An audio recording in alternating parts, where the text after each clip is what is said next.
যখন মানুষ উঠবে তখন তাকে 5টা প্রশ্ন করা হবে। কয়টা ভাই? এই 5টা প্রশ্নের আগে সে তার পা সামনেও ফেলতে পারবে না, পিছনেও ফেলতে পারবে না। আমরা কি একটু চিন্তা করতে পারছি কত ভয়ঙ্কর হবে বিষয়টা?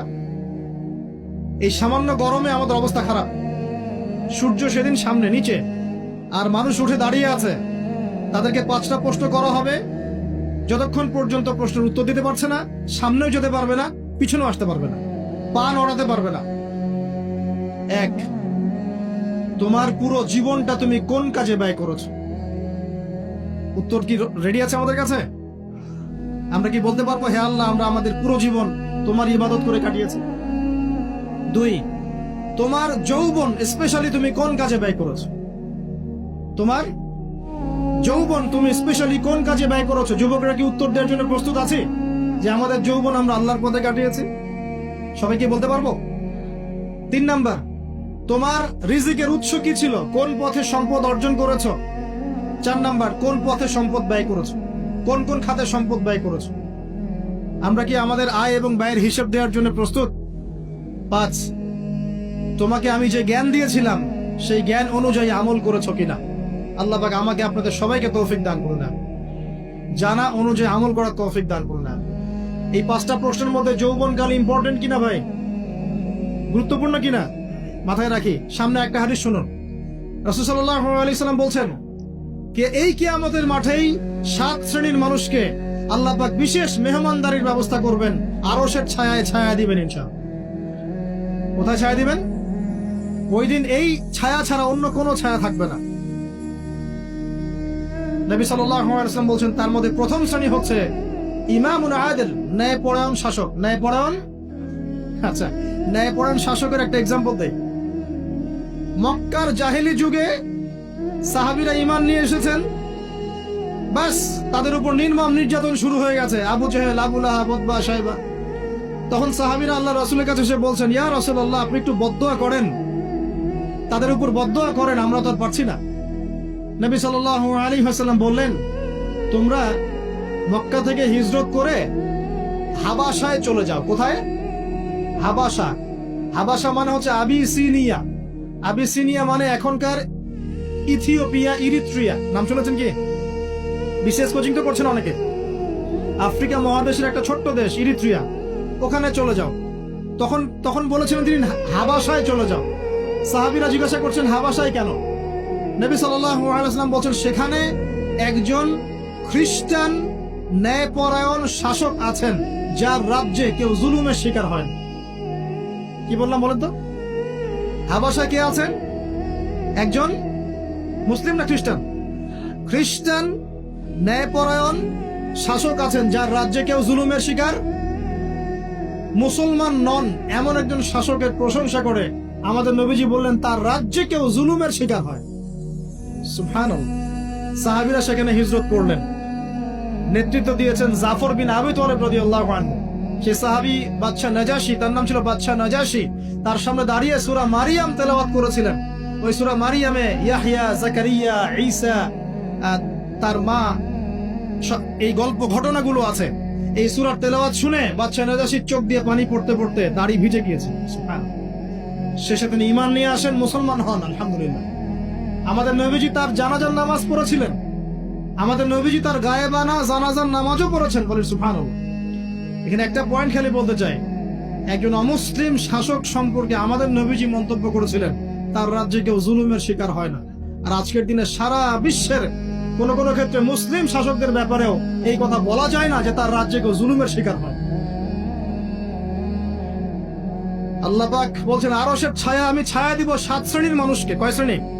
তার মধ্যে প্রথম শ্রেণী হচ্ছে ইমামুন আদিল, ন্যায়পরায়ণ শাসক। আল্লাহ পাক আমাদের সমস্ত শাসকদেরকে ন্যায়পরায়ণ হওয়ার তৌফিক দান। 2 নাম্বার, সেই যুবককে আমি সেখানে আশ্রয় দিব যেই যুবক তার যৌবন কালটা আল্লাহর পথে কাটিয়ে দিয়েছে। এবার কি হাদিসটা আপনি পেয়েছেন? এর আগের হাদিস কি শুনলেন? পা নড়াতে পারবেন না যতক্ষণ পর্যন্ত এই প্রশ্নের উত্তর না দিচ্ছেন যৌবনকাল কোন পথে ব্যয় করেছেন। এখন যদি আল্লাহর পথে ব্যয় করেন তাহলে আরশের ছায়া ছায়া পাচ্ছেন, আলহামদুলিল্লাহ। বাকিগুলো কারা কারা একটু বলে দেই। 3 নাম্বার হচ্ছে সেই ব্যক্তি যে একজন আরেকজনকে মহব্বত করে, এক ব্যক্তি আরেক ব্যক্তিকে মহব্বত করে শুধুমাত্র আল্লাহর সন্তুষ্টির জন্য। কথা কি বুঝতে পারছেন? এই মহব্বত আবার এই ছেলে মেয়ের ফ্রি মিক্সিং না। কথা বুঝতে পারেন? দিনের খাতিরে মহব্বত, আল্লাহর জন্য মহব্বত, আল্লাহর জন্য। কিন্তু 4 নাম্বার এমন ব্যক্তি যে এত গোপনে দান করে যে তার বাম হাত জানে না ডান হাত কি দান করেছে। আমরা তো এখন 1 টাকা দান করলে 100 টাকা ফুটাই। ফেসবুক আছে, মারাত্মক একটা জিনিস ফেসবুক, মানে এটা মানুষকে আর মানুষ রাখে নাই। যে ব্যক্তি ফেসবুকে আসক্ত তার সাথে কথাবার্তা বলা, লেনদেন, চলাফেরা খুব ডিফিকাল্ট। মানে কি বোঝেন আগে কথাটা? কেন ডিফিকাল্ট? কারণ সে এত বেশি আসক্ত এখানে যে পান থেকে চুন ধসলে সে আপনাকে পাবলিকলি ধুয়ে রেখে দিবে। কিছু হইলে আপনাকে ফেসবুকে টেনে নিয়ে আসবে, ফেসবুকে সবাইকে বলবে উনি আমার সাথে এই কাজ করছে। আপনি বলারও টাইম পাবেন না যে আপনি নির্দোষ। খুব মুশকিল না এগুলা? আল্লাহ মাফ করুক আমাদেরকে। এমন ভাবে দান করে যে বাম হাত জানে না ডান হাত কি দান করছে। 5 নাম্বার এমন ব্যক্তি যে এটা যুবক, এটাও যুবক, যাকে কোনো সুন্দরী নারী আহ্বান করছে জিনার জন্য, সুন্দরী উচ্চ বংশের নারী, যে আসো আমার সাথে জেনা করো। ওই যে ইউসুফ আলাইহিস সালামের মতো, মনে আছে? ইউসুফ আলাইহিস সালামের ঘটনা মনে আছে? আচ্ছা, কিন্তু সেই যুবক বলে, সেই ব্যক্তি বলে, ইন্নী আখাফুল্লাহ, আমি আল্লাহকে ভয় করি, আমি তোমার সাথে খারাপ কাজ করতে পারবো। এরকম ছেলে এবং এরকম মেয়ে এখন সমাজে খুঁজে পাওয়া যায়?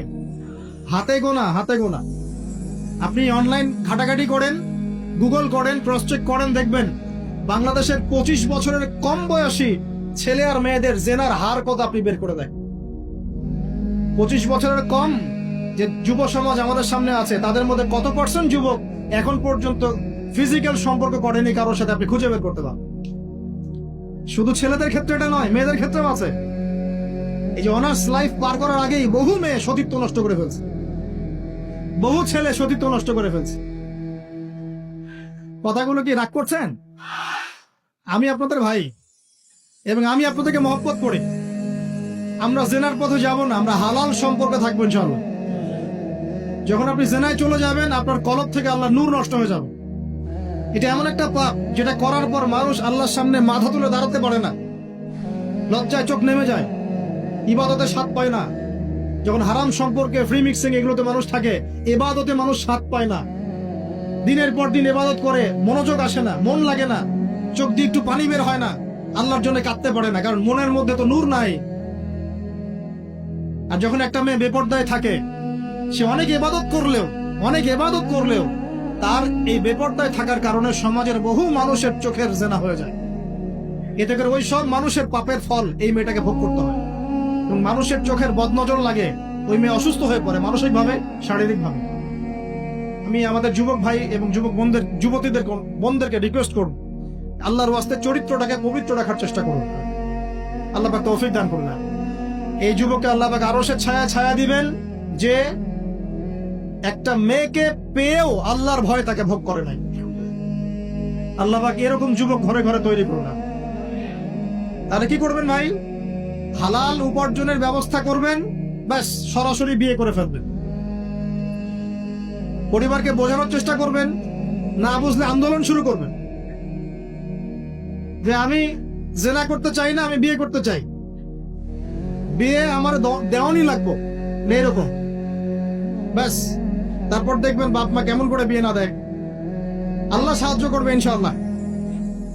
আল্লাহ আমাদের যুবক ভাইদেরকে চরিত্র হেফাজত করার স্বার্থে বিয়েকে সহজ করে দিন। আমি আবার কাউরে নিয়ে পালায় যায় না, ওই কাজ করতে যায় না কিন্তু আবার, ঠিক আছে? কারণ এভাবে কোর্টে গিয়েও যদি একটা মেয়ে বিয়ে করে, এই বিয়ের জায়েজ না জায়েজ নিয়ে অনেক কথা আছে। অতএব এইসব ঝুঁকির মধ্যে যাবেন না, বাসায় বোঝানোর চেষ্টা করবেন। আর এক শ্রেণীর ব্যক্তি আছে যাদেরকে আল্লাহ পাক আরশের ছায়া দিবেন। তারা কারা? যারা গোপনে আল্লাহকে স্মরণ করে কাঁদতে পারে। বলি সুবহানাল্লাহ। এখন এই দুটো হাদিসের মধ্যে যুবকদের অবস্থান কি পেয়েছেন? আচ্ছা, আরেকটা শোনাই এবার।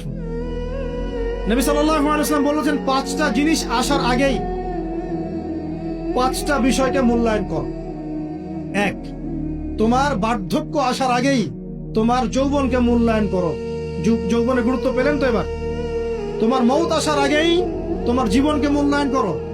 সচ্ছল থাকা অবস্থাতেই অসচ্ছলতাকে মূল্যায়ন করো, অসচ্ছলতা আসার আগেই সচ্ছলতাকে মূল্যায়ন করো। অসুস্থতা আসার আগেই সুস্থতাকে মূল্যায়ন করো।